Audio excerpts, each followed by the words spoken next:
प्रिया ने पालने में सोई अपनी नवजात बच्ची को मुस्कुराते देखा तो वह भी मुस्कुरा दी। प्रिया उसमें अपना और निर्मल का अक्स ढूंढने की कोशिश करने लगी। निर्मल को एक बेटी की चाह थी, जबकि वह बेटा चाहती थी, क्योंकि वह निर्मल के व्यक्तित्व से बहुत प्रभावित थी। प्रिया एक छोटे शहर में पली बढ़ी थी। इकलौती संतान होने के कारण माता पिता की दुलारी थी। निर्मल की बुआ उनके पड़ोस में रहती थी। वे ही निर्मल का रिश्ता उसके लिए लाई थी। निर्मल मुंबई में मल्टीनेशनल कंपनी में काम करते थे।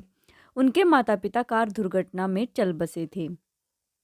उनके जाने के बाद बुआ ने ही उनकी परवरिश की थी। प्रिया के माता पिता को निर्मल पसंद थे, इसलिए चट मंगनी और पट ब्याह कर दिया। शादी के एक हफ्ते बाद प्रिया निर्मल के साथ मुंबई आ गई। निर्मल एक अपार्टमेंट में 7वीं मंजिल पर 3 कमरों के फ्लैट में रहते थे। शादी के बाद दोनों ने फ्लैट को बड़े जतन से सजाया। निर्मल अपने नाम के अनुसार स्वभाव से बहुत ही निर्मल थे। उनमें बिल्कुल बनावटीपन नहीं था। कुछ ही समय बाद प्रिया ने निर्मल को 2 से 3 होने की खुशखबरी सुना दी। दोनों बहुत खुश थे। अब निर्मल उसका बहुत ध्यान रखने लगे थे। उसी दौरान निर्मल के प्रमोशन ने उनकी खुशी को दोगुना कर दिया। परंतु काम की जिम्मेदारी बढ़ने की वजह से अब वे ज़्यादा व्यस्त रहने लगे। प्रिया दिन भर अकेले काम करते थक जाती थी, इसलिए दोनों ने एक बाई रखने का फैसला लिया। महानगर मुंबई में लोग बहुत व्यस्त रहते हैं। किसी को किसी से कोई लेना देना नहीं होता। अंतर्मुखी होने के कारण प्रिया भी ज़्यादातर घर में ही रहती थी। इसलिए उन्होंने बिल्डिंग के सिक्योरिटी गार्ड से बाई ढूंढने के लिए मदद मांगी। कुछ ही दिन बाद उसने एक बाई को भेजा। लगभग 30 साल की दुबली पतली रमाबाई को उन्होंने मामूली पूछताछ के बाद काम पर रख लिया। रमाबाई ने बताया कि वह पास की बिल्डिंग में और 3 घरों में काम करती है। उसके 2 बच्चे हैं। पति स्कूल में चपरासी है। इससे अधिक जानने की उन्होंने ज़रूरत नहीं समझी। रमाबाई सुबह 8 बजे काम पर आती और करीब 10 बजे तक काम निपटाकर चली जाती। जब वह काम करने आती तब निर्मल के ऑफिस जाने का समय होता था। इसलिए प्रिया ज़्यादातर निर्मल के लिए नाश्ता और टिफ़िन तैयार करने में व्यस्त होती थी। धीरे धीरे रमाबाई घर की सदस्य जैसी बन गई। वह प्रिया के छोटे मोटे कामों जैसे बाजार से दूध सब्जी लाने में मदद करने लगी। अब अक्सर प्रिया का मॉर्निंग सिकनेस की वजह से जी मचलाने लगा और उसके लिए खाना बनाना मुश्किल होने लगा। यह देखकर एक दिन रमाबाई ने उसके आगे एक प्रस्ताव रखा। बोली, मैडम जी, मेरी एक छोटी बहन है, बेचारी गूंगी है, शादी नहीं हो पाई, इसलिए हमारे साथ ही रहती है। अगर आप कहें तो जब तक आपकी डिलीवरी नहीं हो जाती आप उसे खाना बनाने और दूसरे कामों के लिए रख लें। आपको जो ठीक लगे उसे दे देना। सुबह मैं साथ ले आया करूँगी और शाम को साथ ले जाया करूँगी। प्रिया और निर्मल को उसकी बात जच गई, इसलिए उन्होंने हाँ कर दिया। अगले ही दिन रमाबाई अपने साथ 22-23 वर्ष की लड़की को ले आई। उसने उसका नाम सीमा बताया। सीमा देखने में बहुत सुंदर थी। प्रिया को उसके गूंगे होने पर बहुत तरस आया। सीमा उनके घर खाना बनाने का काम करने लगी। वह सभी काम बहुत अच्छे तरीके से वह समय से पहले कर देती। वह प्रिया को समय से फल काट कर खिलाती, समय पर खाना खिलाती। पति पत्नी दोनों सीमा के काम से बेहद खुश थे। कभी कभी निर्मल को ऑफिस के काम से बाहर जाना पड़ता, तब प्रिया सीमा को रात को घर पर रोक लेती। सीमा निर्मल का कुछ विशेष ही ध्यान रखती थी, परंतु प्रिया को इससे में कोई बुराई नजर नहीं आई, इसलिए उसने उस पर कुछ ज़्यादा ध्यान नहीं दिया। फिर उन दिनों अक्सर तबीयत खराब रहने के कारण वह परेशान भी रहती थी। हालांकि प्रिया को सीमा का निर्मल के बूट पॉलिश करना और बाथरूम में कपड़े रखना शुरू से अखरता था, परंतु दूसरे ही क्षण वह इसे नारी सुलभ जलन समझकर भूल जाती। कभी कभी तो उसे अपने इस विचार पर खुद पर शर्म महसूस होती कि एक गूंगी लड़की पर शक कर रही है। इस बीच प्रिया का चौथा महीना शुरू हो गया था।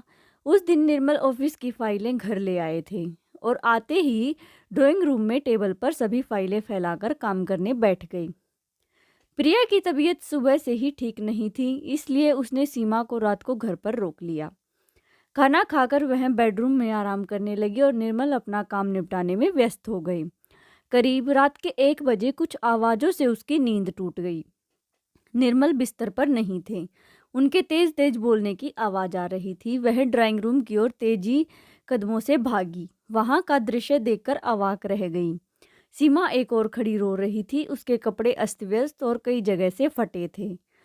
प्रिया को देखकर निर्मल हक्का बक्का कर सफाई देने लगा। प्रिया, मैंने कुछ नहीं किया। यह अचानक आकर मुझसे लिपट गई। जब मैंने इसे पीछे धकेला तो इसने अपने कपड़ों को फाड़ना शुरू कर दिया। सीमा लगातार रोई जा रही थी। वह प्रिया के गले से लिपट गई। उसकी हालत देखकर प्रिया का चेहरा तमतमा उठा। उसके अंदर की औरत जैसे जाग उठी। बोली, मुझे आपसे कतई यह उम्मीद नहीं थी कि आप इतना गिर जाएंगी। प्रिया, यह झूठी है। मैं सच कह रहा हूँ, मैंने कुछ नहीं किया। निर्मल लगातार अपनी सफाई दे रहे थे। सच्चाई सामने है और फिर भी आप। छी। कहते हुए वह सीमा को अपने बेडरूम में ले आई। प्रिया ने उसे पानी पिलाया और किसी तरह चुप करवाया। सीमा, मैं बहुत शर्मिंदा हूँ, प्लीज मुझे माफ कर दो, प्रिया ने सीमा के आगे हाथ जोड़ते हुए कहा। प्रिया मन ही मन खुद को उसका कसूरवार मान रही थी, क्योंकि उसके कहने पर उस पर विश्वास कर सीमा रात को रुकी थी। फिर उसने उसे अपने साथ ही सुला लिया। अगले दिन रमाबाई के आते ही सीमा ने रो रो कर और इशारों से उसे सब कुछ बता दिया। वह बार बार निर्मल की ओर इशारा कर रो रही थी। उसकी हालत देखकर रमाबाई ने हंगामा खड़ा कर दिया। उसने उनके सामने ही पुलिस को फोन कर दिया। प्रिया और निर्मल ने उसे रोकने का भरसक प्रयत्न किया। क्या मैडम जी, तुम भी अपने आदमी को बचाना चाहती हो? सीमा की जगह तुम्हारी बहन होती तब भी या यही करती? रमाबाई गुस्से से बोली। 10 मिनट में एक पुलिस की वर्दी में एक आदमी उनके सामने खड़ा था। निर्मल उसे और रमाबाई को अपनी सफाई देते रहे, पर दोनों ने उनकी एक न सुनी। प्रिया दोनों हाथों से सिर पकड़े वहीं सोफे पर चुपचाप बैठी रही। पुलिस वाले ने निर्मल को थाने चलने को कहा। निर्मल बहुत घबरा गए। वे मिन्नत करने लगे। आखिर उस पुलिस वाले ने 50,000 पर रमाबाई और निर्मल में समझौता करवा दिया। अचानक बच्ची के रोने की आवाज़ से प्रिया की तंद्रा भंग हो गई। वह भूतकाल से वर्तमान में लौट आई। वह उठकर बैठने का प्रयास करने लगी। तभी बाहर से निर्मल उसके माता पिता के साथ कमरे में दाखिल हुए और उन्होंने लपक कर बच्ची को गोद में उठा लिया। अपने माता पिता को देखकर प्रिया के पीले पड़े चेहरे पर खुशी फैल गई। अरे, हमारी गुड़िया अपने नाना नानी के पास आने के लिए रो रही है। प्रिया की मां ने निर्मल से बच्ची को अपनी गोद में लेते हुए कहा। प्रिया, कैसी हो? बाबूजी ने उसके सिर पर प्यार से हाथ फेरते हुए पूछा। बिल्कुल ठीक हूँ, प्रिया ने मुस्कुराकर उत्तर दिया। तुमने जूस नहीं लिया? यह लो, जूस पी लो। निर्मल ने जूस का गिलास उसके हाथ में थमा दिया। प्रिया धीरे धीरे जूस पीने लगी। निर्मल के माथे पर बालों की एक लट झूलती बड़ी अच्छी लग रही थी। पिछले 2 दिनों से वे अकेले भाग दौड़ कर रहे थे। नर्स बता रही थी कि एक क्षण के लिए भी उन्होंने पलक नहीं झपकाई।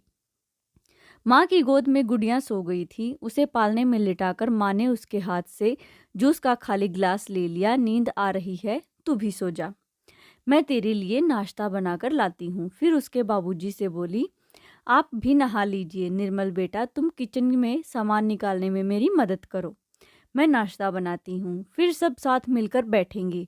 कहते हुए माँ कमरे से बाहर निकल गई। प्रिया को बहुत कमजोरी महसूस हो रही थी।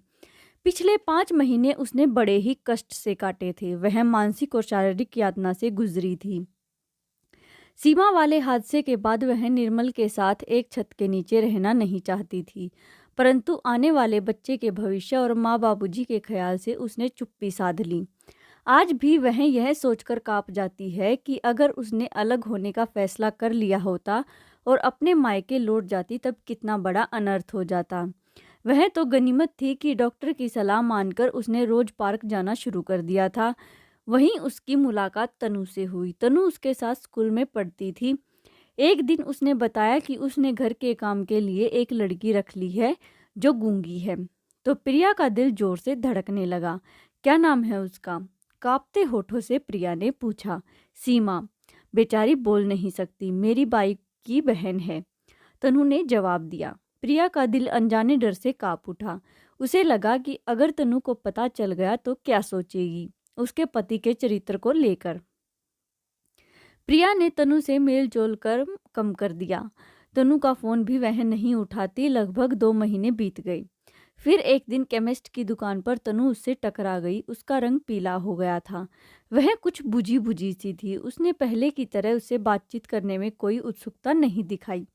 औपचारिकता के नाते उसने उससे बातचीत की। उसके होठों से हंसी गुम हो गई थी। 2 ही दिन बाद तनु उसे फिर से पार्क में मिल गई। वह बहुत उदास और बीमार सी लगी। प्रिया इसका कारण पूछे बिना रह नहीं सकी। थोड़ी सी नानुकुर के बाद तनु टूट गई। उसने रोते रोते अपना दुख बांटा, जिसे सुनकर प्रिया सकते में आ गई। तनु ने उसे जो कुछ बताया वह हूबहू उसकी कहानी से मिलता था। तनु के मोबाइल में सीमा का फोटो था, इसलिए उसके प्रति उसका संदेह गहरा हो गया। उसने अपनी आपबीती तनु को सुनाई। तब दोनों ने तय किया कि वे सीमा के बारे में पता लगाएंगे। और फिर एक दिन वे दोनों सीमा और रमाबाई के बारे में पूछते पूछते उनके घर जा पहुंची। बाहर गली में ही उन्होंने भीड़ लगी देखी। पानी भरने के लिए औरतें आपस में लड़ रही थीं। तुम दोनों बहनों अपने आप को समझती क्या हो? पानी की बाल्टी पकड़े एक औरत बोली। खबरदार, जो कोई आगे आया काट कर फेंक दूंगी सबको। दूसरी आवाज आई। तनु और प्रिया वहीं रुककर उनकी लड़ाई देखने लगी। दोनों यह देखकर हैरान रह गई कि सीमा फर्राटे से बोल रही थी। सबसे पहले हम दोनों पानी भरेंगी। तुम सब चुड़ैले सब सुबह सुबह हमारा दिमाग क्यों खराब कर रही हो? सीमा चिल्ला रही थी। तनु प्रिया का हाथ पकड़ उसे खींचते हुए गली से बाहर ले आई। यह सीमा गूंगी नहीं है, देखा कैसे फर्राटे से बोल रही थी। प्रिया ने कहा, हाँ प्रिया, इसका मतलब इन दोनों ने जो हमारे साथ किया वह सोची समझी साजिश के तहत किया। तनु ने गुस्से से कहा, हमें इन्हें सबक सिखाना होगा, लेकिन कैसे समझ नहीं आ रहा। प्रिया बोली, चलो हम इन्हें पुलिस के हवाले करते हैं। तनु ने प्रिया का हाथ पकड़ते हुए कहा, लेकिन इससे पहले हमें इनके खिलाफ सबूत इकट्ठे करने होंगे। घर आकर उन्होंने अपने अपने पतियों को सारा माजरा समझाया। फिर सब ने मिलकर फैसला किया कि वे पुलिस के साथ मिलकर उसके सहयोग से इन्हें पकड़वाएंगे। फिर चारों थाने में गए और अपने साथ हुई ठगी की आपबीती सुनाई। पुलिस ने सबसे पहले मालूम किया कि वे दोनों फिलहाल कहाँ काम कर रही हैं। उन्हें पता चला कि वे अभी किसी नव दंपति के घर पर ही काम कर रही हैं। तब पुलिस ने उस दंपति के साथ मिलकर उनका भांडा फोड़ने की योजना बनाई। संयोग से उनके घर में सीसीटीवी कैमरा लगा था। कुछ ही दिनों में रमाबाई और सीमा ने वहां भी ऐसा ही खेल खेला, परंतु कैमरे में उनकी सारी हरकत कैद हो गई। और जो आदमी पुलिस की वर्दी में आया वह रमाबाई का शराबी पति था, जो पहले दंपति को डराता धमकाता था और फिर पैसे लेकर समझौता करवाता था। उन तीनों को ठगी करने के जुर्म में जेल हो गई। प्रिया की माँ उसके लिए नाश्ता ले आई थी। उन्होंने प्रिया के सिर पर प्यार से हाथ रखा तो प्रिया मुस्कुरा दी। ऐसी ही और स्टोरीज के लिए प्लीज़ वीडियो को लाइक, शेयर एंड चैनल को सब्सक्राइब जरूर करें। Thanks for watching.